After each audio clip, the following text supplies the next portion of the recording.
Everybody, this is Jennifer, and I'm excited to have another GGYP Top Producer interview for you. And today we are talking with Erika Hernandez out of the Pearland office. Thank you for joining us, Erika.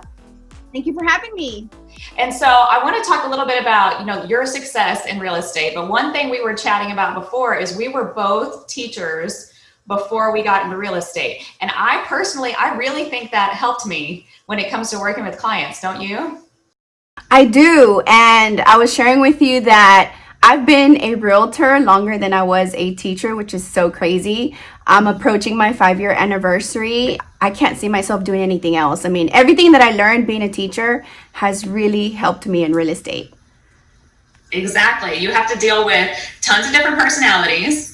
You have to learn how to communicate, like take information that's kind of complicated and make it really simple, and hold people's hand as long as they go. You have to have a lot of patience. What grade did you teach? So I taught kinder and then I taught first grade. Oh, you had a lot of patience. I had a lot of patience. Yeah. And, and I love teaching. They teach us how to be teachers, right, in school. And so we know that people are all types of learners, visual, there's different kinds of learners. And I use that when I teach about real estate. So if you would see my presentations for buyers and sellers, I mean, I'm putting pictures out. They're like, what's a survey? I'm like, this is a survey. It's a picture right here. So I'll do little things. Learner. So I would love that if an agent sat down and showed me. Right, because I can sit here and talk to you for about an hour and you're going to forget everything I said. But if I have a book right in front of me that has pictures and that little map we have for Gary Green, like this is where you start, this is where you are. And then, money signs for here's where your checks are. I even put copies of the checks in the book. I'll say, here, I'm going to be looking for 2 checks. This is what you need to give me. And so they're like, oh, okay, checks, 2 checks. Yes. Awesome. Yeah. I love that idea. So, okay. So 5 years then you've been a realtor. Talk to me about like your first couple of years, like getting going. Did you struggle? What things did you do that helped get you to where you are now? Okay. So I think most realtors for the most part struggle. The people that don't struggle, I think, because they had some kind of connection to real estate. Yeah. Maybe their parents or someone had already taught them. I came from no one in my family. I don't have friends, cousins, anyone in my family who does real estate. So, of course, that first year was super, super hard. I actually ended up quitting teaching because I wanted to give real estate full time. And I was like, man, I don't have a check. I haven't got paid, And, going to work was a lot different, right? Like at school, I would go in and I knew what I was going to do. In real estate, it's like, what do I do today? So, of course, that first year was so hard for me. I tried everything, door knocking, open houses, mail outs, pretty much everything and anything. And then I tried videos. And as soon as I started doing videos, my business just blew up. I mean, people were like reaching out to me left and right. They're like, you're the real estate expert. I know 5 realtors, but you're the only one that gives us information. So just like you and I are the same almost. I post every single Monday. Every single Monday I'm posting like, 5 mistakes buyers make, or, how to get qualified, or homestead. I'm getting ready to make my homestead video. And so video is kind of where it blew up for me. So now that I do video, I do it more because I know it works. Yeah. I love that first, obviously, because I do it a lot too. But so I want to talk about that a little bit. So when you're doing your videos, you're posting them on social media, right? Yes. All this is free. Right. So I post to every single social media I have. I have Twitter, LinkedIn, Snapchat, Facebook, Instagram, and then of course on YouTube, right?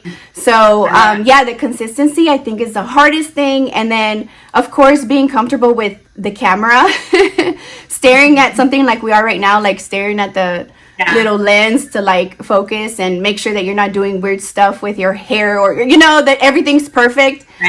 People are so hard on themselves, and that's kind of how I was too. But then I was like, you know what, I have to do this. And now I'm consistent every single Monday. I don't miss a Monday. I think it's really hard for people because they don't like themselves on video. No. They don't like the way they look or the way they sound. And so you just kind of have to be willing to be bad at it for a little bit. And then, I'm sure if you compared your videos now to your videos when you started, probably... Please don't go searching. I have someone that they were so bad. When I look back at them now, I'm like, oh my gosh. But Yeah. you know, like the more you do it, the better you get at it. Yeah. So what advice would you give to other agents out there who maybe their business isn't where they want it to be right now? Well, you know, it's crazy because at the office, you know, people know that I'm the top producer and they'll ask me like, hey, Erica, like, what can I do? Like, what did you do? And the best advice I can give is find something that works for you. Honestly, I found the video thing and I love it now. I don't know. I might be full of myself. I don't know. It's fun. It's fun for me, you know, like it's so hard, all this business stuff and all this, you know, paperwork stuff. But the video part is the fun part for me. And like picking my outfit and, you know, what lighting am I going to film in my car today? It's really fun for me. So I love it and I do it. And I think it shows when I post videos.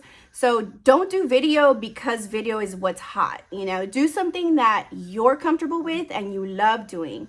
Because if not, I mean, you try doing videos and you're going to hate it, then you're going to look really bad in front of people because you look like you hate what you're doing.